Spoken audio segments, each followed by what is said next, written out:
العمل بفضائل الأعمال قاعدة يكبو إما دا الرجل إما لجيانا زوشتمان بيستو عزيزا كي هي نجي الضحاي نبيستبه كي هي نجي ويتري نبيستبه كي هي ذكر كاني نبيستبه بيج نج باج نج كي هي سنة كاني بيج نج وباج نجي نبيستبه هرچي چاكي بيستو مانا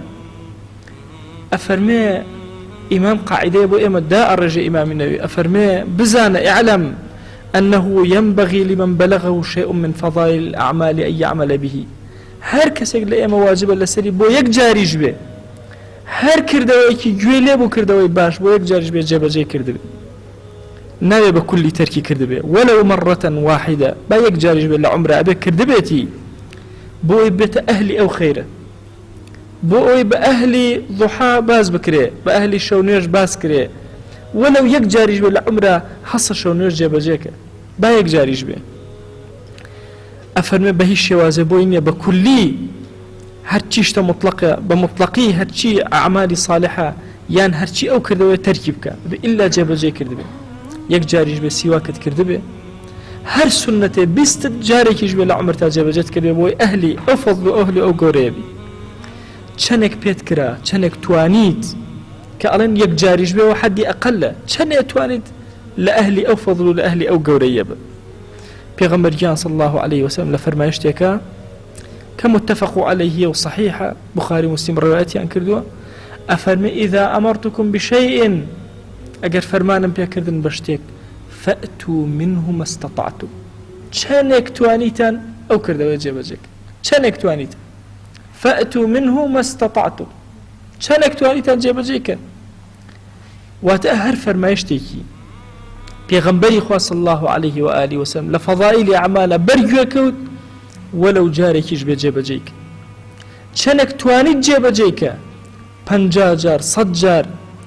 بیستوتە پیغمبری خوا صلی الله عليه وآله وسلم لە ڕۆژێکە 100 جار ئەستەغفر الله کرد وەرە یەک جاریش بێ لە عومرتا تاقی کەرەوە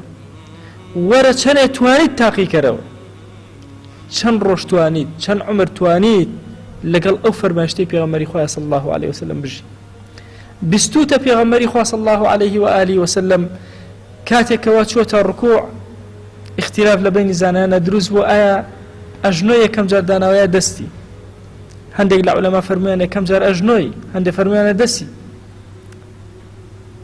أفرمي وتوقف فيه النووي أم إمام النووي عظيمي كإما لخزبتيان أفرمي اجتهادي بيانكرا ولما مسألة أو أن أدلة هردو لا بقوته وتوافق فيه ابن تيمية فرميتي موافقة أكين لبينان هنا جار بقاج برو هنا جار بدز برو بوي أجري هردو كان دسكي بوي دي قد بدا هر فرمايشتي كي بيغمبري خواه صلى الله عليه وسلم حتى الزانيان أجر چند تفسيري كان بو كردبو هول بدا هر داني كان جار جبجيكي چوكا وفضائل أعمال خود بي قورة أبي أجري قورة تري دسكي إما باسي ذكرى كان خوانين لا جل بركرنك چندين ذكر هاتوا هر جاري داني كان بو جاري كيش بتاقي كرو هر بو هر جاري كان يشلو ذكرانا بخيانه بو ينكر لمالي تويا ام كتابي اذكار النبي هم ذكر كاني كو كردتو هم فضائل كاني كو كردتو ايش من بيتي